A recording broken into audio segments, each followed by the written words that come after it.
আসসালামু আলাইকুম। ইসলামিক নতুন নতুন জালসা ও গজলগুলো পেতে আমাদের এই টিটিএস চ্যানেলটিকে সাবস্ক্রাইব করুন আর পাশের বেল আইকনটিকে প্রেস করুন সবার আগে নতুন। উপস্থিত হয়েছি তো কটা প্রশ্নগুলো অনেকক্ষণ থেকেই করেছে, উনি শুনতে চাইছে কই দাও তো প্রশ্নগুলা কি কি করেছে। মাজার উরুস করা, চাদর চড়া, মাজার শরীফ উরুস করা। দেখেন আমরা পীরপন্থী ব্যক্তি, মুর্শিদপন্থী ব্যক্তি, হাক্কানি পীরকে আমরা মানি।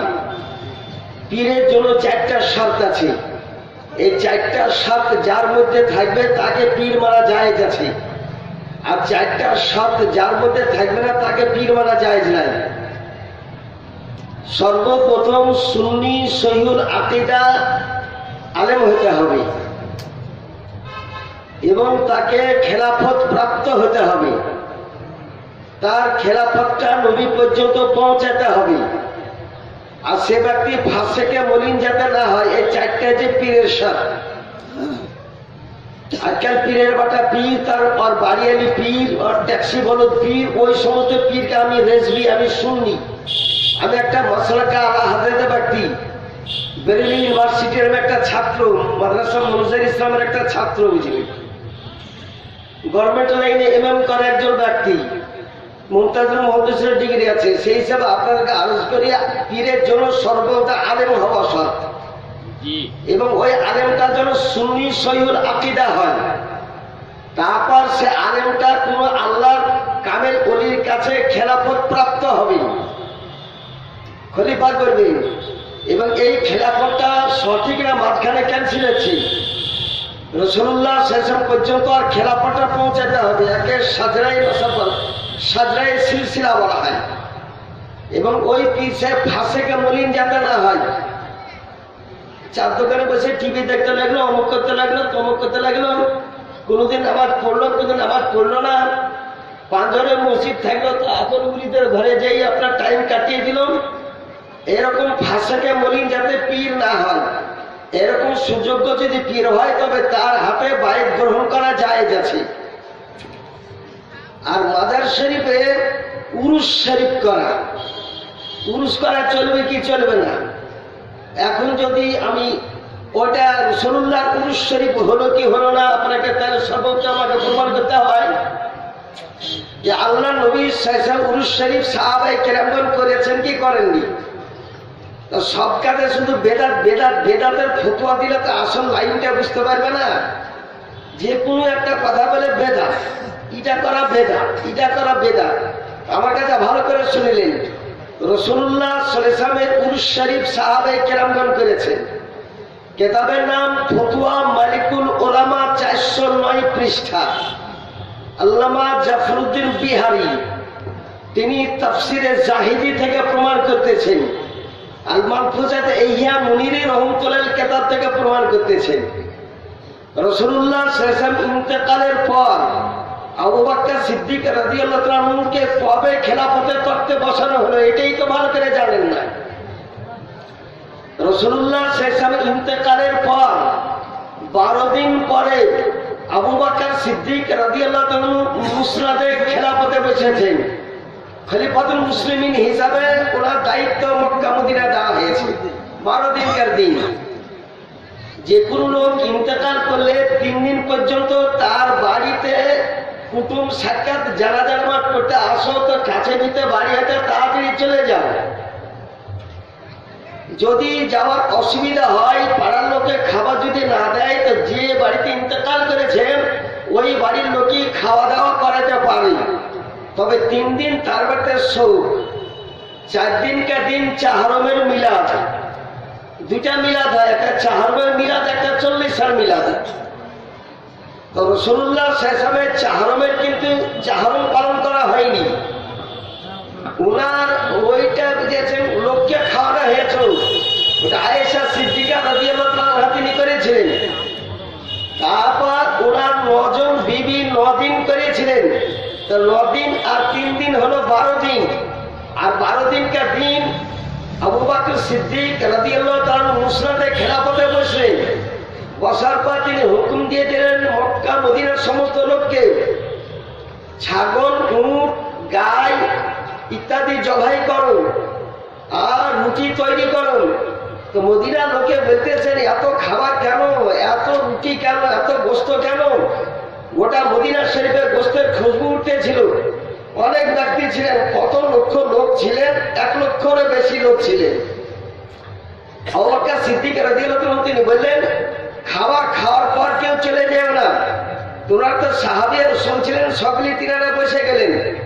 তারপর আবু বকর সিদ্দিক রাদিয়াল্লাহু আনহু দাঁড়িয়ে তিনি বললেন, আল ইয়াউমা উরসু রাসূলিল্লাহ সাল্লাল্লাহু আলাইহি ওয়াসাল্লাম, আজকে রাসূলুল্লাহ সাল্লাল্লাহু উরুস শরীফ পালন করলাম।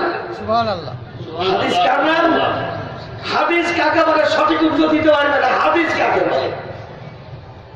বুখারী শরীফ প্রথম পৃষ্ঠা মুকদ্দমা সাউরিউল্লাহ মুহাদ্দিসে দেহলভী রাহমাতুল্লাহ আলাইহি বলেন, আল হাদিস সালাসাত আকসাম, কওলুন নবিয়্যে ও কওলুস সাহাবিয়্যে ও কওলুত তাবিয়্যে, ফি'লুন নবিয়্যে, ফি'লুস সাহাবিয়্যে, ফি'লুত তাবিয়্যে, তাকরিরুন নবিয়্যে, তাকরিরুস সাহাবী, তাকরিরুত তাবিয়ী। হাদিস শরীফ হিসাবে 9 প্রকার হলো। রাসূলুল্লাহ এর কথাগুলো হাদিস শরীফ, নবীর কাজ কর্ম ওটাও হাদিস শরীফ, নবী যেটা ভাষণ দিয়েছে ওটাও হাদিস শরীফ, সাহাবায়ে কেরাম যেটা বলেছেন ওটাও হাদিস শরীফ, সাহাবায়ে কেরাম যে কাজ করেছে ওটাও হাদিস শরীফ, সাহাবায়ে কেরাম যেটা ভাষণ দিয়েছে ওটাও হাদিস শরীফ, সাহাবায়ে কেরাম যেটা, তাবিঈনে কেরাম যেটা বলেছেন ওটাও হাদিস শরীফ, তাবিঈনে কেরাম যে কাজ করেছেন ওটাও হাদিস শরীফ, আর ওনারা যেটা ভাষণ দিয়েছেন তাবি ওটাও হাদিস শরীফ। তাহলে 9 প্রকার, হিসাব থেকে 9 প্রকার হলো। একজন ব্যক্তি 200 টাকা দিয়েছে, আল্লাহুম্মা আল্লাহুম্মা আমিন, তার দানকে কবুল করে আপনি রব্বুল আলামিন আল্লাহ। আরেকজন 200 টাকা দিয়েছে, আল্লাহুম্মা আমিন, তার দানকে কবুল করে আপনি রব্বুল আলামিন।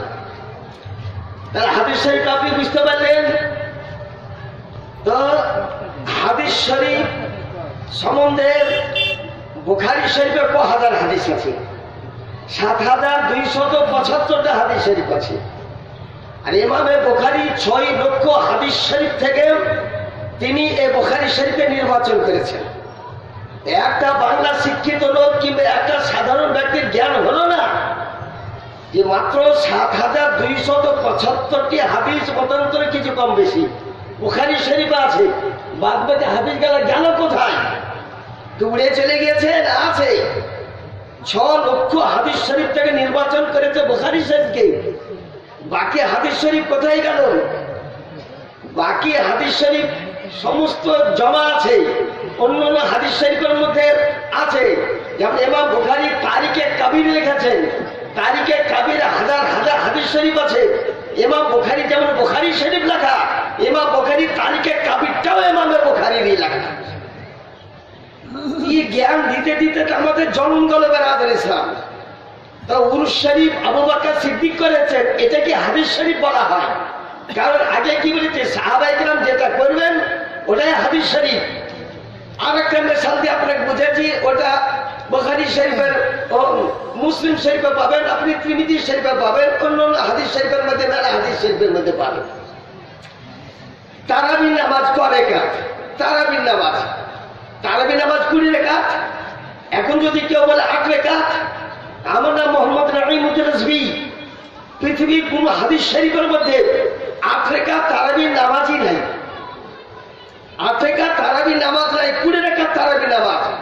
মুসনাদ ইমাম আহমদ বিন হাম্বল আছে 20 রাকাত তারাবি নামাজ, বাইহাকী শরীফে লেখা আছে 20 রাকাত তারাবি নামাজ, তিরমিজি শরীফ আছে 20 রাকাত তারাবি নামাজ, হেদায়েতে লেখা আছে 20 রাকাত তারাবি নামাজ, আলমগীরিতে লেখা আছে 20 রাকাত তারাবি নামাজ, বাহরুল রায়কে 20 রাকাত তারাবি নামাজ, ফতুল কাদিরে 20 রাকাত তারাবি নামাজ, সারা বাকায়াতেও লেখা আছে 20 রাকাত তারাবি নামাজ।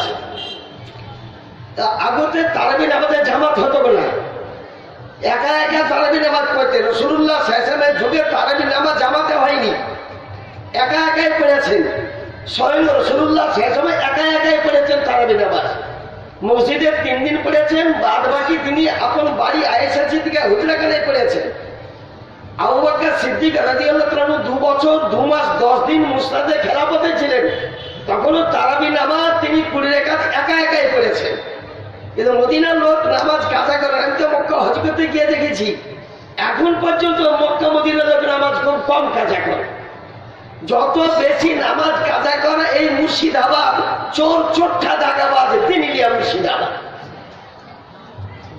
পশ্চিমবঙ্গের ব্যক্তি। মন গেল তো নামাজ পড়লো না, মন গেল পড়লো না, কিন্তু আরব দেশে এখনো কোটি কোটি টাকা দোকানে একটা রুমালকে রেখে দিয়ে আপনি দোকানে কিনতে যদি যান, আমি একটা জায়নামাজ কিনতে আদে তাড়াতাড়ি জায়নামাজটা কিনে আমি যাবো হেরম শরীফে, তা বলছে যে এলাল কাবা এলাল কাবা ইয়া ফির এলাল কাবা, কাবার দিকে তাড়াতাড়ি যাও, কাবার দিকে তাড়াতাড়ি যাও, এলাল সালাত লিস সালাত লিস সালাত, নামাজের জন্য তাড়াতাড়ি যাও, নামাজের জন্য তাড়াতাড়ি যাও। বলে আমি আবার এত দূর আইসব আপনি দিয়ে দেন, দর্ত করবো না, একদরই কোনো মতেই দিল না। সমস্ত দোকানদারও নামাজ পড়তে যায়, সকলেই নামাজ পড়তে কাবা শরীফে বলতে যায় বেরাদার নিসা। আর আপন আপন মহল্লাতে অনেক মসজিদ আছে, ওই কাবার আশেপাশে অনেক মসজিদ, সে মসজিদে নামাজ পড়তে যায়। তো মদিনার মসজিদ হইতে উমর ফারুক আজমের যুগে নিম্ন পক্ষ 1 লক্ষ লোক জামাতে নামাজ হতো। এখন মদিনা মসজিদ কত বড় জানেন? আমি যেখানে আছি একজনের বাড়িতে, এখান থেকে যত তার থেকে আরো অত দূর, মানে একদিকে দাঁড়িয়ে তার শেষ দিক দেখতে পাওয়া যায় না। মদিনা মসজিদ নববীতে কমপক্ষে 3 লক্ষ লোক একসঙ্গে মসজিদের ভিতরে নামাজ পড়তে পারেন। আর গোটা চত্বর নামাজ পড়লে কমপক্ষে 20 লক্ষ লোক একসঙ্গে জামাতে নামাজ পড়তে পারে। এত বড়, এই দেখেন এক ব্যক্তি কি নাম, হ্যাঁ একজন 100 টাকা দিয়েছে, আল্লাহ আল্লাহ। আর নামাজ আর 20 রাকাত নামাজ, তো সবাই আপন আপন যদি নামাজ পড়ে, তো যে দাঁড়িয়ে আছে ওনার দাঁড়ারই স্রোত, রুকুতে আছে তো রুকুরই স্রোত, সেজদাতে সেজদারই স্রোত। তোমার পর কাজেন কয়েকদিন দেখার পর তিনি একদিন বললেন, আগামী কাল থেকে তারাবি নামাজ জামাতে হবে। বিরোধিতা যদি কেউ করো তোর পিঠের চামড়া 2 নম্বর হবে। আমি ফারুক আজম আগামী কাল থেকে তারাবির জামাত 20 রাকাত তারাবি নামাজ জামাতে হবে। তো উমর ফারুক আজমের সম্মুখে থেকে কিছু বলতে পারলেন না। উমরকে দেখে তো শয়তানও ভয় করে। যে রাস্তা দিয়ে উমর ফারুক আজম একদিন যাবেন, ওই রাস্তায় 24 ঘন্টা শয়তান হাঁটে। কে জানে উমর ফারুক আজম চলে এসছে। একবার শয়তান করতে লড়াই করে উমরকে গদি থেকে নামাবো। তো কোকা পাহাড় থেকে কোটি কোটি শয়তান এসেছিল উমর ফারুক আজমের সঙ্গে লড়াই করতে, গদি থেকে নামাবার জন্য। তোমার ফারুক আজম ওদের লিডার ইউটিসকে ধরে চালিয়ে দিল, 6500 কিলোমিটার কোকাপের পাহাড়ে যেয়ে পড়ল। আর বাদ বাকি একদম শয়তান সবগুলো পালিয়ে গেল। সেই থেকে তো উমর ফারুক আজমকে দেখে তো শয়তান পর্যন্ত ভয় করে। মানুষ তো করবি। উমর ফারুক আজম বলেছেন, আজান হলো, জামাতে নামাজ পড়ে যে ব্যক্তি জামাতে হাজির হবে না, আমি ইচ্ছা করি তাদের বাড়ি ঘর দ্বারা আগুন লাগিয়ে পুড়িয়ে দিই। কিন্তু বাড়িতে মেয়ে ছেলে আছে, বাচ্চা আছে, এ বাচ্চারাও পুড়ে যাবে, মেয়েরাও পুড়ে যাবে। এই কারণে তিনি আগুন লাগাতে নিষেধ করে দিয়েছেন। আগামীকাল থেকে তারাবি নামাজ জামাতে হবে। তা ওনারা তো মসজিদে কিছু বললেন না, কিন্তু বাড়িতে দোকানে পাশারে কথা গাইতে লাগলেন। কাইফা ইয়াফআলু মা তাফআলু রাসূলুল্লাহ সাল্লাল্লাহু আলাইহি ওয়াসাল্লাম, কি করে করতে পারেন যেটা আমার রাসূলুল্লাহ সাল্লাল্লাহু আলাইহি ওয়াসাল্লাম করেননি? কি করে করতে পারেন যেটা আমার রাসূলুল্লাহ তারাবি নামাজ জামাতে করেননি? তারপর যে নামাজে ডবল ব্যক্তি হলেন, ইয়া আমিরুল মুমিনিন, ইয়া খলিফাতুল মুসলিমিন, ও ভাইদেরকে একটা কথা বলি। কি কথা? বলে কাইফা তাফআলু মা লা ইয়াফআলু রাসূলুল্লাহ সাল্লাল্লাহু তাআলা আলাইহি ওয়াসাল্লাম, আপনি কি করে তারাবি নামাজ জামাতে পড়তে পারেন যেটা আমার রাসূলুল্লাহ কোনোদিন পড়েননি? ওমর ফারুক আজম বলে, যদি তারাবি নামাজ জামাতে পড়িতে কি হবে? বলে হাজি বিদআতুন, এটা হচ্ছে বিদআত, কারণ রাসূলুল্লাহ করেননি, অতএব এটা বিদআত। ওমর ফারুক আজম কি উত্তর দিলেন? হাজি নি'মাতুল বিদআত, এটা হচ্ছে উত্তম বিদআত, এটা বিদআত হাসানা, এটা করা যায়। সারা বিশ্বের সমস্ত পৃথিবীর লোকে আজ থেকে তারাবি নামাজ জামাতেই পড়তে হবে। আজকে মক্কা শরীফে তারাবি নামাজ পড়লে তারাবির জামাতে হয়, মদিনা শরীফে হয়, ভারতে হয়, দিল্লিতে হয়, বাংলাদেশে হয়, ইন্দোনেশিয়া, মানে পৃথিবীতে যত দেশ আছে সমস্ত দেশে তারাবি নামাজ জামাতি হয়। বুঝা গেল যে উত্তম বিদআত করা যায়। যারা বলছে বেদাত বেদাত বেদাত, তুমি বেদাতের কিসিম জানো না। বেদাত হলো দুই প্রকার, একটা উত্তম বেদাত, একটা নিকৃষ্ট বেদাত। আরবিটাকে বেদাত হাসানা বলা হয়, আর নিকৃষ্ট বেদাতকে বেদাতের সাইয়্যা বলা হয়। যেমন সিনেমা দেখা বেদাতের সাইয়্যা, টিভি দেখা বেদাতের সাইয়্যা, এরকম বেদাত সাইয়্যা ওগুলা করা শরীয়তের বিরোধী যেটা হবে ওটা করা চলবে না। শরীয়তে যেটা কোনো ক্ষতি করে না ওই বেদাত করা যায়। যেমন মাইকে বক্তব্য দেওয়া, এটাও বেদাত, এটা নবী যুগে ছিল না, কিন্তু শরীয়তের কোনো ক্ষতি করে না। মাইকে আযান দেওয়া, মাইকে সালাত দেওয়া, মাইকে দাঁড়িয়ে সালাম পাঠ করা, মাইকে দুরূদ পাঠ করা শরীয়তের কোনো ক্ষতি করে না। অতএব এই বেদাত করা জায়েজ বুঝে। আগে যে পীরের মাথায় চাদর দেওয়া দুনিয়ার কোন কেতাবে পাওয়া গেল না, পৃথিবীর কোন কেতাবে পীরের মাথায় চাদর পাওয়া গেল না। কখান কেতাব পড়েছ? আমি যদি এখনই দুখান কেতাব নাম বলতে পারি। যা উচ্চমানের কেতাব, দেওবন্দ বেরেলি জন্মের আগের কেতাব, যখন বেরেলির জন্ম হয়নি, যখন দেওবন্দের জন্ম হয়নি, তার আগের কোন কেতাব থেকে যদি আমি প্রমাণ করতে পারি। এখানকার শিক্ষিত বাংলা শিক্ষিত ব্যক্তি যদি থাকেন, আলমগীরি কেতাব, এটা আওরঙ্গজেব বাদশাহ আজ থেকে 550 বছর পূর্বে তিনি এটা তিনি 500 ওলামায়ে কেরামকে দিয়ে 5 বছর ধরে নাজমুদ্দিনকে সভাপতি করে উনি লিখিয়েছেন আলমগীরি কেতাবটা লিখিয়েছেন। সেই যুগে 20,000 সোনার টাকা খরচ হয়েছিল এই আলমগীরি কেতাবটা তৈরি করতে। আলমগীরি কেতাবের পঞ্চম খণ্ডে এবং ফতোয়া স্বামী, যা সারা বিশ্বে এমন কোন মাদ্রাসা নাই যে মাদ্রাসায় ফতোয়া স্বামীকে বলে না। চাই মক্কাকে বলেন, মদিনাকে বলেন, ইন্দোনেশিয়া, মালয়েশিয়া, তুরস্ক, জার্মান, জাপান, এমন কোন দেশ নাই যে দেশে মুসলমান নাই। ভারত, পাকিস্তান, সারা পৃথিবীতে ফতোয়া স্বামীকে মানে। এটা মিশর কায়রো বিশ্ববিদ্যালয়, আল আজহার বিশ্ববিদ্যালয়, আল্লামা ইবনুল আবিদিন এই কেতাবটা লিখেছেন, লিখেছেন। তার পঞ্চম খণ্ডে লেখা আছে, তার পঞ্চম খণ্ডে লেখা আছে কিতাবুল লুবস। আমি যে আরবিটা কি বলছি তো হয়তো বুঝতে পারছে না। কিতাবুল লুবস, লুবস মানে জামা কাপড় পরার বিবরণ, কোন কোন জায়গাতে কাপড় দেওয়া চলবে। লেখা আছে সাধু ওয়াল অরুদ ওয়াল ইয়াহিন আলা কুবুরিল আউলিয়া ওয়াল লাহনু নাকুল ফাও আমরুন জায়েজ। আল্লাহর ওলির মাজারে চাদর দেওয়া, ফুল দেওয়া, খুশবু করা জায়েজ আছে। আমরা চাদর দিয়ে খোদা মনে করে চাদর দিই, আমরা ওকে একটা আল্লাহর ওলি মনে করে। কি কারণে? এই ইহতিমাতুশ শান, তার শানকে, তার ইজ্জতকে রক্ষা করার জন্য দেওয়া হয়। অন্য অন্য কবর থেকে এই কবরটা ইনি আল্লাহর ওলি, এই কারণে পরিচিত করার জন্য তার কবরের উপরে চাদরটা দেওয়া হয়। চাদর দেওয়া না জায়েজ।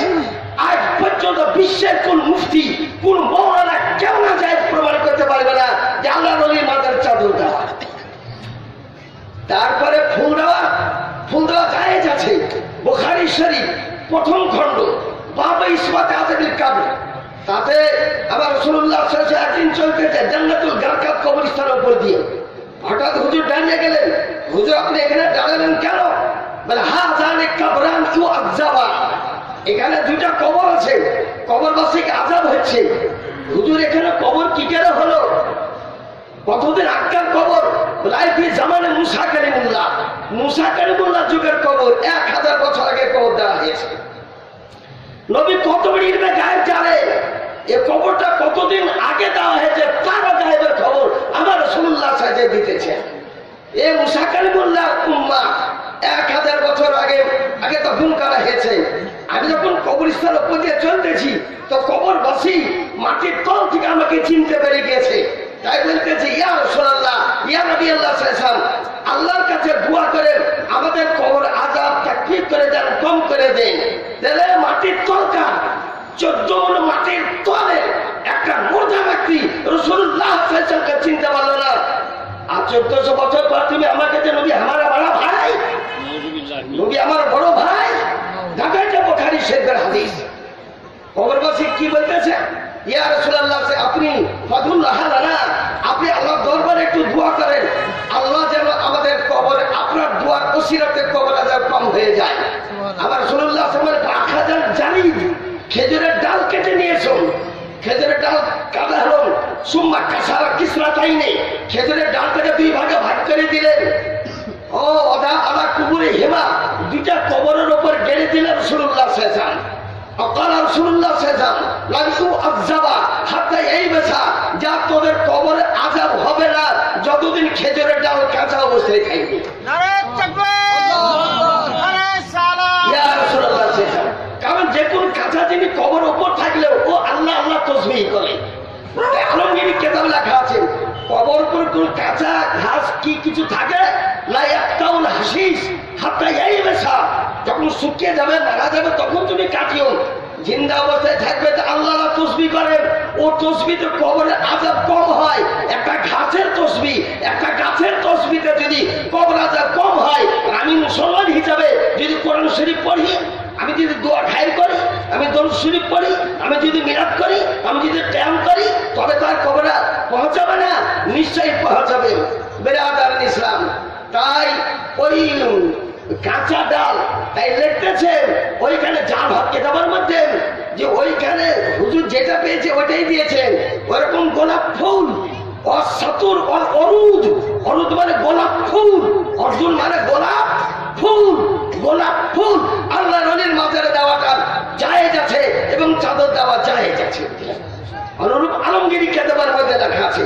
আমি একটা পয়েন্টের উপরই গোটা দুনিয়া শেষ করবো না।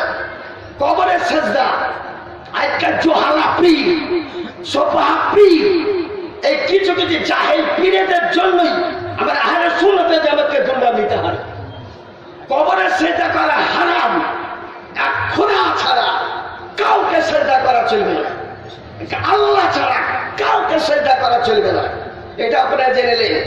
আমাদের আলা হযরত আজিমুল মারতাবা মুজাদ্দিদ দ্বীনে মিলাত ইমাম আহলে সুন্নাহ ইমাম আহমদ রাজা খান বেরলভী রাদিয়াল্লাহু আনহু বলেছেন, কবরে চুমা না দিয়ে 4 হাত দূরে দাঁড়িয়ে জিয়ারত করে চলে যাও, এটাতে নেকি বেশি, এটাতে নেকি বেশি। কিন্তু আজকাল পীরের মাজারে বিটি ছেলের ভিড়, আজকাল পীরের মাজারে পীরের পা চুমার ভিড়, যেগুলো না জায়েজ। কোনো মেয়ে ছেলে পীরের পায়ে চুমা দিতে পারবে না, কোনো মেয়ে ছেলে পীরের হাতে হাত থেকে বাইক গ্রহণ করতে পারবে না। আমি পীরপন্থী হবেন, পীরেরা খেলাপ করার আমি বর্ণনা করতে পাবো না। এই কারণ পীরের জন্য আলেম হওয়ার শর্ত, ইলমি লিয়াকত হওয়া চাই। আচ্ছা ঠিক আছে, 140 টাকা দিয়েছেন। আল্লাহুম্মা আল্লাহুম্মা দাদাকে আপনারা বলেন কে সেজদা করলো কে করলেন, আমাদের উপর দায় চাপিয়ে দিয়েছে। সুন্নি জামাত হলো আদের সেজদা করে বাউল ফকির, এরকম বড় বড় চুল, মুছও কাটে না, দাড়িও কাটে না, বগলিও কাটে না, কোন দীক্ষার চুল কাটে না, হাত চাললে মুনাহাবাজি কুশলের আড়া হয়ে গিয়েছে, গাঁজার কলকিটা টান মারে, আর পীর বাবার মাজারে বসে এমন জোরে কলকিতে গাঁজার টান মারে যে আগে হুক লেগে যায়, তখন চোখ দিয়ে ধুলা বাড়াইতে লাগে, তখন তারা বলে খোদার নূরকে দেখতে পাচ্ছি, খোদার নূরকে। এখন কি করবে? অত ভাবু আগে জিজ্ঞাসা করেন কোনটা ঠিক, বলে আমরাই ঠিক, বাদ বাকি একটাও ঠিক নাই। দুঃখের কথা কি বলবো, তো সেই তলা বলে একটা গ্রাম আছে ভগবান গায়ে মহারাজা হেলালুদ্দিনের গ্রামটা, ওইখানে এক বাউলে চ্যালেঞ্জ করে দিল যে নামাজ পড়ো, যদি কোরআন থেকে প্রমাণ করতে পারো তো আমি বাউলগিরি ছাড়বো। লোকটার নাম গুলশান, ঢাকাতে বাড়ি, গ্রাজুয়েট ব্যক্তি, এরকম বড় বড় চুল আর মুখ পর্যন্ত হলুদ হয়ে গেছে, বেনাম গাঁজা খেয়েছে, কাঁঠালের গাছ থেকে বসে জালসা কায়েম করেছে, আর দড়ি টাঙ্গিয়ে দিয়েছে, একদিকে নামাজি একদিকে বেনামাজি, মানে পড়াতে নামাজ পড়ে না। দেখছি টাকার মধ্যে 15 আনাই বেনামাজির দিকে, আমার দিকে মাত্র 1 আনা বুঝলেন, আমার দিকে 1 আনা। আমার সাথে 6-7টা মৌলবি ছিল, আর আমাকে বলছে যে হুজুর আমাদের খুব কাজ, বাড়িতে কেউ নাই, আমি গেলাম, যাও করতে করতে সবাই চলে গেল। আমি এক রেসবি, 1 মাস কাহার হাজার ব্যক্তি, তাজস্বাই আমার উস্তাদ, মুফতি আজম হিন্দের কাছে বাইক গ্রহণ করা ব্যক্তি। আমাদের জন্য আলাউদ্দিন সাহেব আমাকে খুব ভালো রূপ ছিলেন, কাপাসটাঙ্গিয়া বাড়ি। আলাউদ্দিন সাহেব কট্টরপন্থী আহলে সুন্নাতের জামাতে ব্যক্তি। আমি একাই থেকে গেলাম, আর চিমঠাগার ইয়ালি বলে চিমঠাগার, আরেকজনের বাউল আছে ইয়ালি বলে চিমঠাগার, ইয়ালি 40 খান চিমঠাগার হয়ে গেল। এই চিমঠার ভাই মরবিরা তো পালিয়ে গেলেন, একাই থেকে গুলশান ঢাকায় এসে বসে গেল টাইম দিকে। এবার বাহাস তর্ক শুরু, বলে নামাজ পড়ো এই কথা কোরআন থেকে দেখাতে হবে।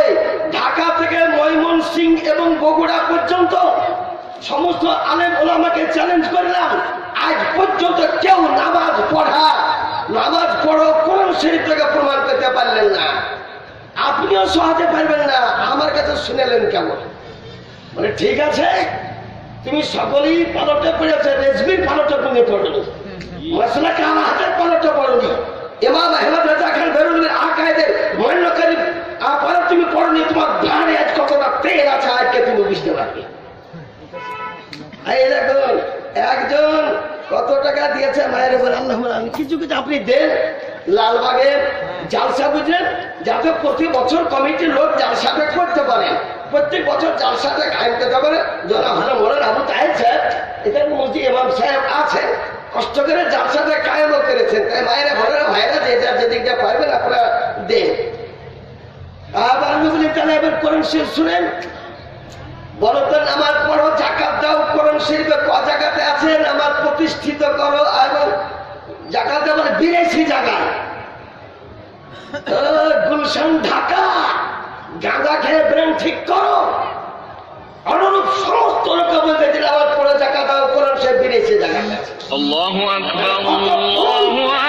পশ্চিমবঙ্গে প্রচার করে দিয়েছে নামাজ পড়ো এবং জাকাত দাও কোরআন শরীফ মাত্র 32 জায়গাতে আছে, মাত্র 32 জায়গাতে আছে। ভালো করে শুনেলেন আমার কাছে। একটা তোমার ভুল হলো, ক্রিকেটের প্লেয়ার ক্যাচ আউট হোক, বল আউট, যে কোনো আউট হোক, ওকে নেমে চলে যেতে হবে। তুমি তার হাই আর নাই, তোমাকে বিদেশি জায়গা করেন সে থেকে প্রমাণ করতে হবে। যতক্ষণ টাইম লাগে অতক্ষণ টাইম বেঁচে থাকবে।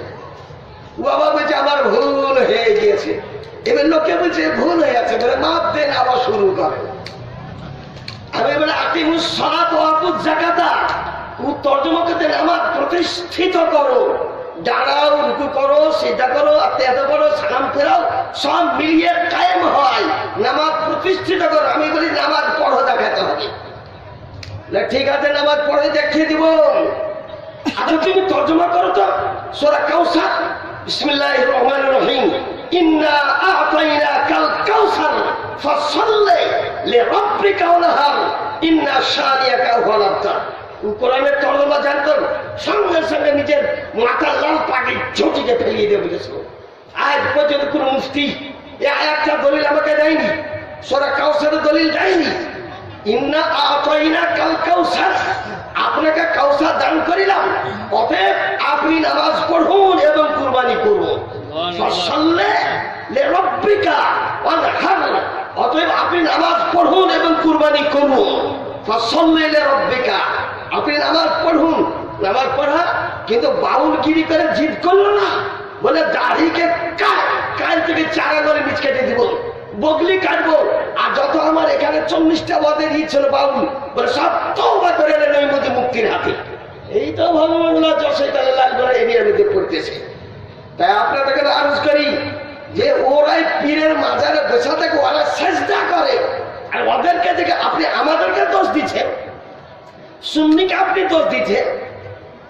পরের কাছে আমার কাছে কথা বলছি, একটা বড় লোক আমাদের গ্রামে কোটিপতি লোক আছে, তা আমাকে আবার খুব ভালোবাসে বুঝলেন। তা আমি ওর দোকান আছে, বিরাট দোকান আছে, তো ওই দোকানে গেলে চা খাবে, বিস্কিট খাবে, পান খাবে, সবকিছু। আমি একটা কথা বলেছি, নামাজটা পড়েন, বলে সব কথা বলে নামাজের কথাটা বলেন না। মসজিদে টাকার দরকারে টাকা দিয়ে যান, ও 20,000 10,000 টাকা দিয়েও দেয় বুঝলেন, কিন্তু নামাজের কথা বলেন। আবার আর একদিন যেমন নামাজটা পড়েন, এই বিদ্যার্থী একদিন বলছি নইমুদ্দিন মুক্তির জানা তো সহিতে পারে গেল না, যেদিন আসছে একটা চা খাওয়াই বন্ধ করে দিতে হবে, বুঝতে পারে না। তারপরে একদিন মনে বলেছি না, যখন বলছে ভালো কথাই বলতেছে, তো রমজান সেবে 27 তারিখে আমি নামাজ আরম্ভ করব। 27 তারিখে নতুন জামা, নতুন গেঞ্জি, নতুন পায়জামা, নতুন বুঝেন স্যান্ডেল, নতুন টুপি মাথায় দেয়া 27 তারিখে রমজান 27 থেকে নামাজ পড়তে এসেছে। ওই তারিখে তো লোক আই বেলায় নামাজ পড়ার পর তো অটোবা দেয়, ওর স্যান্ডেল ওপরে পাল্টে গেছে, স্যান্ডেল ধরে পাইনি। বলছি এই লেগে তো আমি নামাজ পড়তে আসি না, এই নইমুদ্দিন মুক্তির কারণে আমি এসেছি। এখানে সব চুরি করতে আসে, সব চোখ নামাজ করতে আসে। এই যে আমার নতুন স্যান্ডেল নিয়ে চলে গেল, আমি আবার মাইকিং করলাম, কি করবে দেখো তো আপন আপন পায়ের দিকে। এক হাদিস সাহেব ভুল করে নিয়ে চলে গেছে, আর বাড়ি আলি বলছে যে এই দেখো তো তোমার স্যান্ডেল নাই, দৌড়ে যাও মসজিদে। ও দৌড়ে এসেছে। তাহলে বলে আচ্ছা বলো তো এই হাজিটা চোর? ও হাজি তো ভালো বলে হাজি সাহেব চোর? বল না, আমার ভুল হয়ে গেছে বলা। বলে কত বড় ভুল পেলে? গোটা নামাজি চোর। একটা লোকের স্যান্ডেল পাল্টালো, গোটা নামাজি চোর। অনুরূপ ইয়ারা বুঝলেন বাউল ফকিরেরা কবরে সেজদা করে আর সুন্নি জামাতের দোষ দেয়, আর সুন্নাতে জামাতের দোষ দেয়, মাসলাকে আলা হযরতের দোষ দেয়। ইমাম আহমদ রাজা খান বেরলভী তিনি নিজেই বলেছেন যে কবরকে চূড়া পর্যন্ত দিও না, 4 হাত ধরে দাঁড়িয়ে তুমি জিয়ারত করে চলে যাও। এই কথা 14 শহীদে মহান মুজাদ্দিদ ইমাম আহমদ রাজা খান বেরলভী রাদিয়াল্লাহু তাআলা বলেছেন। চুমা যদি দিতে হয় তার চৌখা থেকে চুমা দাও। কবর পর চুমা দিলে লোকে মনে করে যে সেজদা করবে, কবরে সেজদা করা হারাম। আমরা সুন্নি কোন কবরে, না খাজা বাবার কবরে, না গৌস আজমের কবরে সেজদা করি। খাজা আজমিরি খাজার মাজার শরীফে আমি প্রতি বছরই যাই। এখানে কি আছে? খ্রিস্টান আছে, হিন্দু যায়, জৈন যায়, আমেরিকা, ফ্রান্স, জার্মান, জাপান, সারা দুনিয়ার লোক ওইখানে আসে। বুঝলেন, ওরাই ওই সমস্ত কাণ্ড কারখানা গেলা করে, আর আমাদের মুসলমানের দোষ দেওয়া হয়। তাহলে বোঝা গেল এরা নিরপেক্ষ দৃষ্টিতে ইও একটা গলত পথে আছে, ইও একটা ভুল পথে আছে বেরাদার ইসলাম। আর আবার বলছে পীরের মাঝে চাদর দিলে জান লাগছে নাকি? এইরকম একটা তৌহিনের শব্দ বলার দরকার কি? ওতে লেখা আছে যা হককে দাবি আই হিতিমাম লিশান, তার শানকে রক্ষা করার জন্য চাদরটা কবরে দেওয়া। কি বলতেছে এইখানে যে তারপরে পীরের কাছে চাওয়া, আল্লাহ ছাড়া কারোর কাছে চাহা চলে না। আল্লাহর কাছে বাদ দিয়ে যদি কারোর কাছে শিরক যদি হয়, তো মসজিদের জন্য টাকা চাইলাম শিরক হলো না জায়েজ হলো? আপনি উত্তর দিন। ভালো, তোমার মাদ্রাসার জন্য খোদার বান্দা এই সমস্ত মানুষের কাছে চাও। মানুষ কি খোদা না মানুষ গায়রুল্লাহ? চাও তো আল্লাহর কাছে চাও। আল্লাহর মসজিদ করে 1 বস্তা টাকা ফেলিয়ে দাও, আল্লাহ মাদ্রাসা করবো 2 বস্তা টাকা ফেলিয়ে দাও। চাও না আল্লাহর কাছে? আল্লাহর কাছে চাহা জায়েজ আছে, নবীর কাছে চাহা জায়েজ আছে, ওলি আল্লাহর কাছে চাহা জায়েজ আছে। হাদিসের রেফারেন্স দেন মিশকাত শরীফ 1ম খণ্ড কিতাবুল ইলম, হাদিস শরীফে রাবিয়া বিন কাব আহবারি রাদিয়াল্লাহু তাআলা তিনি বলেন, একদা হুজুরের বাড়িতে ছিলাম, অর্ধেক রাত্রি গুজরে যাওয়ার পর আমার রাসূলুল্লাহ সাল্লাল্লাহু আলাইহি ওয়াসাল্লাম সাল্লিয়া রাবিয়া, চাও রাবিয়া আমার কাছে। অবে লাফজে মুসলিম সাল্লিয়া রাবিয়া, আমার কাছে চাও ইয়া রাবিয়া, যা চাইবে মা আসালু, যা চাইবে তাই চাও আমি তোমাকে দিব। আসআলুকা বলতেছে চাও, সালমা আসআলু, চাও যা চাইবে তাই চাও। আসাদুল মুহাদ্দিস আব্দুল হকের কিতাব ওতে লিখতে লাফজে সাল মালুমি সওয়াব, হাতে রাখা, হারকে রাখা বা হুকমে পরওয়ারদিগার উমিদেহাত, পৃথিবীতে মাস সেবা আল্লাহ পাক দিয়ে যা কিছু আছে সমস্ত কিছু রাসূলুল্লাহ সাথে কুদরত কবজাতে আছে। যাকে ইচ্ছা করবেন, যা ইচ্ছা করবেন দিতে পারেন। উনি এবার কি চাইলেন? ইয়া আসআলুকা ওয়াহিদ মুতাকাল্লিমের সেগা, এটা মুজারের সেগা। আসআলুকা মুরাফাকাতাকা ফিল জান্নাহ, হুজুর আপনার কাছে জান্নাত চাই। আসআলুকা কাপে হাজিরের সেগা, আপনার কাছে জান্নাত চাই এবং জান্নাতুল ফেরদাউস আপনার খাদেম হয়ে থাকতে চাই। রাসূলুল্লাহ বলেন, যা তোমাকে তাই দিলাম, আগাইরো জালিক, এছাড়া আর কিছু নিয়ে দাও? বলে যাকাই ইয়া রাসূলুল্লাহ সাল্লাল্লাহু, এটাই যথেষ্ট ইয়া রাসূলুল্লাহ সাল্লাল্লাহু। আর ওটা যে আল্লাহ ছাড়া মিন দুনিল্লাহ শব্দ আছে, আল্লাহ ছাড়া মূর্তির কাছে চাওয়া হারাম, আল্লাহ ছাড়া গাছের কাছে চাওয়া হারাম, আল্লাহ শরীক করা হারাম। আমরা তো এই দিন একজন ভাই আবার তিনি দিয়েছেন 50 টাকাই দিয়েছেন, 50 টাকা দিয়েছেন। আল্লাহুম্মা আমিন, আল্লাহুম্মা আমিন। তার দানকে কবুল করুন। আপনি রব্বুল আলামিন, সুবহানাল্লাহ, সুবহানাল্লাহ। কত টাকা দিলে? রেশমা যোগ্য বাপের যোগ্য বেটি, রেশমা খাতুন নাম। তোমার ভাইয়ের নাম কি? রেশমা খাতুন। ও তো দিলে কিনা? রেশমা খাতুন না, 500 টাকা তিনি ঈদে বিয়াদুল নবীতে করিলেন দান। ও আল্লাহ ভারী তার আপন পরওয়ার, তার দানকে কবুল কর, রহমত তোমার। আমিন আমিন আল্লাহ আমিন আমিন। তার দানকে কবুল কর আপন রব্বুল আলামিন আল্লাহ। তাহলে আপনি চিন্তা করেন যে চাহা যায়। আর একটা কোরআন থেকে উত্তর দেব যে নবীর কাছে চাহা জায়েজ। কি করে কোরআন শরীফের তর্জমা করলে যে পেশাব ফিরার দোয়া, পায়খানা ফিরার দোয়া মুখস্থ করলে কোরআন পড়া যায় না, হাদিস শরীফ পড়া যায় না। এটা 10 বছর 12 বছর মন মিলে এনে পড়তে হয়। ভ্রাম্যমান মাদ্রাসাতে লেখাপড়া শিক্ষা হবে না। স্থায়ী মাদ্রাসাতে একটা লোককে গ্রাজুয়েট হতে হলে আর এখন বেঞ্চি ক্ষয় হয়ে যায় বুঝলেন, তারপর একটা গ্রাজুয়েটের ডিগ্রি পায়, একটা MA ডিগ্রি করতে হয়, কত টাকা থেকে খরচ করতে হয়। এরকম আলেম লাইনও তো আমাদের 14 বছর পড়তে হয়, তারপরে তো মুরগি মারানো হয়। দেখেন কোরআন শরীফ আছে মুসা কালিমুল্লাহ ফেরাউনের সঙ্গে যুদ্ধ করতে গেছে। মুসা নবী চলে যাচ্ছে, ফেরাউন পিছনে পিছনে তাড়া করতেছে, সামনে নীল নদী পড়ে গেল। আল্লাহ নীল নদী পড়ে গেল, এখন পার কি করে হবো? বলে এখানে একটা নবীর কবর আছে, সেই নবীর কবরকে নীল দরিয়াতে ভাসিয়ে দাও, 72টা রাস্তা পানি তল দিয়ে হয়ে যাবে, পানি দেওয়ালের মতন দাঁড়িয়ে যাবে। কোন নবীর কবর? বলে ইউসুফ পয়গম্বরের কবর শরীফ। বলে কোথায় আছে? বলে লোককে জিজ্ঞাসা করেন, বেটা ছেলেকে মেয়ে ছেলেকে, যে বলে দিতে পারে উনি যা চাইবে তাই আপনাকে দিতে হবে। কেবল চাহার দিকটা লক্ষ্য করে আপনাকে বলতেছি। ঘোষণা করে দিলেন যে ইউসুফ নবীর কবর দেখা দাও, সালমা সালু চাও, যা চাইবে আমি তাই দিয়ে দেবো। বেটা ছেলে পারলো না, একটা মেয়ে ছেলে বলতেছে আমি দেখিয়ে দিতে পারি। তা হুজুর আপনি বলেন চাও, যা চাইবে তাই দিয়ে দেবো, আগে আপনি দেন তারপরে দেখাবো। বলে সালনি চাও। বলে আলোকা এমন একটা জিনিস চাইতেছি যে জান্নাতুল ফেরদাউসে পাওয়া যায় না, আর সেলাহিতে পাওয়া যায় না, বাইতুল মামুরে পাওয়া যায় না, সারা জমিনে পাওয়া যায় না, আপনার কাছে পাওয়া যায়। বলে সালনি চাও, তাই তোমাকে দিয়ে দেবো। আর সাথে মতে বলতেছে বুঝা গেল নবীগণের পাওয়ার মাসে আল্লাহ ভাগ্যে পৃথিবীতে যা কিছু আছে সমস্ত কিছু নবীগণ দিতে পারে।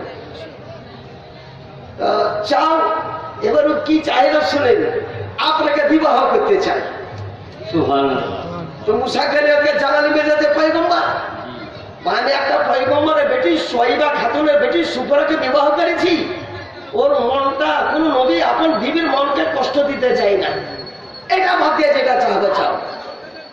আর 1400 বছর পূর্ব থেকে ওদিকে 1000 বছর, আজ থেকে 2500 বছর পূর্বেকার স্কুল ছিল না, কলেজ ছিল না, প্রাইমারি স্কুল ছিল না। একটা অজ্ঞ যুগে একটা মেয়ে ছেলে 80 বছর বয়সে ও বুঝতে পেরেছিল নবীকে যদি বিবাহ করে নিতে পারি জান্নাত আমার পায়ের তলায় চুমা দিবে। আমি নবীকে পেয়ে গেলাম, সবকিছু পেয়ে গেলাম। আল্লাহ বলেন কবুল করে নাও, জান্নাতুল ফেরদাউসে তোমার সঙ্গে বিবাহ দিয়ে দেবো। বলে তোমাকে আমি কবুল করতে রাজি আছি, আজকে নয়, জান্নাতুল ফেরদাউসে বিবাহ করো, রাজি? হ্যাঁ তাই রাজি। বলে যাও জান্নাতুল ফেরদাউসে বিবাহ করো, আর বরাতি সমস্ত মুসলমানকে বরাতের খানা দিয়ে দেবো, মাছের তরকারিতে সবকে খানা খাইয়ে দেবো। এই হাদিস থেকেও আল্লাহ হযরত ইমাম আহমদ রাজা খান বেরলভী রাদিয়াল্লাহু তাআলা আল আমরু ওয়াল উলা কেতাবের মধ্যে বর্ণনা করতে নবী করার কুদরত কবজাতে সব কিছুই আছে। আমরা পীরের কাছে চাই তো পীরকে খোদা মনে করি না, পীরের ওসিলা তলব করি, গৌসের ওসিলা তলব করি। বলে বুখারী থেকে দেখাতে পারেন, বুখারী শরীফ প্রথম পারা মুকাদ্দমা প্রথম পৃষ্ঠা। ইরাকের লোক বলেন আমরা যখন বিপদে পড়ে যেতাম, বৃষ্টি হতো না কিংবা আরো মহামারী রোগ ঢুকতো, তা আমরা ইরাকের লোক ইমাম বুখারীর কবরের কাছে যেতাম। ইমাম বুখারীর কবর আছে খাত্তান কবরস্থানে, ইমাম বুখারীর কবরের কাছে গিয়ে 2 রাকাত নামাজ পড়তাম। পড়ার পর খোদা ইমাম বুখারীর কবরের ওসিলা করতেছি, আল্লাহ বৃষ্টি দাও। তো যতবার গিয়েছি ততবার ইমাম বুখারীর কবরের ওসিলাতে আমরা যে উদ্দেশ্যে গিয়েছি সেই উদ্দেশ্য পূরণ হয়েছে, বুখারীর মুকাদ্দমাতে রাখা আছে। কিন্তু বুখারী পড়ে না, এরা ইমাম শাফি রহমতুল্লাহ আলাইহি ইমাম আজমের কবরের কাছে যেতেন, তখন বুকের উপর হাত বাঁধতেন না, নাভির নিচে তিনি হাত বাঁধতেন আর বলতেন জি কাশফুল গুম্মা মুজতাহিদ ইমাম, খুব বিপদে পড়েছি, এই মসলাটা হল করতে পারতেছি না, আপনি হল করে দেন। ইমাম শাফিকে জিজ্ঞাসা করতেছেন, আপনি বুকের পর হাত বাঁধা ব্যক্তি নাভির নিচে হাত বাঁধলেন কেন? বেলিউনি ইস্তাহিও মিন্নি, আমাকে লজ্জা লাগলো, আমার থেকে বড় ইমামের দরবারে আমার ইজতিহাদি মত আমি খাটাইলাম না, তাই ইমাম আজমের মসলা নাভির নিচে হাত বাঁধা, তাই নাভির নিচে হাত বেঁধে তার আমি তাজিম করলাম, সম্মান করলাম, আর ইমাম আজমের কবরের কাছে ওসিলা তলব করলেন। সুবহানাল্লাহ সুবহানাল্লাহ। এরকম অনেক কথা আমি দিতে পারি, অনেক কথা। আমাদের মুফতি জওয়াহিরুদ্দিন সাহেব অনেক দিনে ব্যাখ্যা দিয়ে গেছেন। মোট কথা, আমরা আহলে সুন্নাত ওয়াল জামাতে আমরা ব্যক্তি, আমরা পীরকে খোদা বলে মানি না, আমরা পীরকে পীর বলে মানি, কিন্তু আমরা যেসে পীরকেও মানি না। কোন পীর যদি আলে রাসূল হয়, আলে রাসূল পীরকে আমরা মানি, কিন্তু এখন বর্তমান একটা জায়গার নাম করব না, নাম করলেই ওর লোক সব জায়গাতেই আছে, লালবাগ আছে, বহরমপুরে আছে। আমি আর একটা মৌলবি গিয়েছি, আমার একটা টাকা পয়সাও দেয়নি কেউ, কি কারণে? পীরের বর্ণনা দিতে পেরেছিল। তা আমি বলেছি, মার কাছের খেলাফত প্রাপ্ত ব্যক্তি পীর হতে পারে না। খেলাফতের জন্য বেটা ছেলে জরুরি, মেয়ে ছেলে ইমামতি করতে পারবে না, মেয়ে ছেলে ঈদের নামাজ মা, মেয়ে ছেলে বকরা ঈদের নামাজ মা, মেয়ে ছেলে জানাজার নামাজ পড়া মা, মেয়ে ছেলে পীরের মাজারে যাওয়া মা, মেয়ে ছেলে আযান দিতে পারবে না, মেয়ে ছেলে কবরে মাটি দিতে যেতে পারবে না, মেয়ে ছেলে জুমার নামাজ পর্যন্ত মসজিদে পড়তে যেতে পারবে না। শরীয়তের ফতোয়া। তো ওরা কি মুসলমান? হ্যাঁ মুসলমান ঠিকই, জুমার নামাজ বাটা ছেলে পড়ো, কোন হাদিস আছে? বুখারী শরীফের মধ্যে লেখা আছে। আর কালকার মেয়ে ছেলেরা মসজিদে নামাজ পড়তে যেত, তো ওমর ফারুক আজম একদিন বলতেছেন, আজ থেকে কোন মেয়ে ছেলে মসজিদে নামাজ পড়তে আসবে না। মেয়ে ছেলেরা আয়েশা সিদ্দিকা রাদিয়াল্লাহু তাআলার কাছে গেলেন, এরকম নবীর যুগে মসজিদে নামাজ পড়তে যেতাম, ওমর ফারুক আজম যেতে দিচ্ছেন না, তার মানে কি? হুজুর যদি এই যুগে হতেন তবুও তোমাদের নিষেধ করে দিতেন। ওমর ফারুক আজম যে আইনটা দিয়েছেন সঠিক, এখন ফিতনার যুগ। আমি তো রোজই ব্যবসা করি, রোজ একটা করে পিঠে ছেলে হারাই, বেটা ছেলে হারাই না, পিঠে ছেলে এই ভগীরথপুরে বুঝে না, হাইরে মায়ের পিঠ লেগে গেল, একটা পিঠে ছেলেকে দখল করে যাব। এই দুই দলে বুঝে জালসা মালসা থাকলো। আমাদের এই তাই রাসূলুল্লাহ সাহেব বলেছেন, মেয়ে ছেলে জালসা করতে এসে কোন দোকানে হাতের চুরি কিনে বানায় না, মেয়ে ছেলেকে পিতলের চুরি পরা হারাম, মেয়ে ছেলেকে কাঁসা ব্রোঞ্জ তামার চুরি পরা নাজায়েজ আছে। মেয়ে ছেলে কাঁচের চুরি পড়তে পারে, প্লাস্টিকের পড়তে পারে, এগুলা পড়তে পারে, কিন্তু সোনা চাঁদি বাদ দিয়ে কোন ধাতুর অলংকার মেয়ে ছেলে পড়তে পারবে না। 5 টাকার হার আর 5 টাকার বুঝেছেন টিকিলি, 5 টাকার কানের ঝুমকা কিনে বুঝেছেন বেরিয়ে বেড়েছে, এগুলাতে নিষেধ আছে, শরীয়তের ফতোয়া নিষেধ আছে।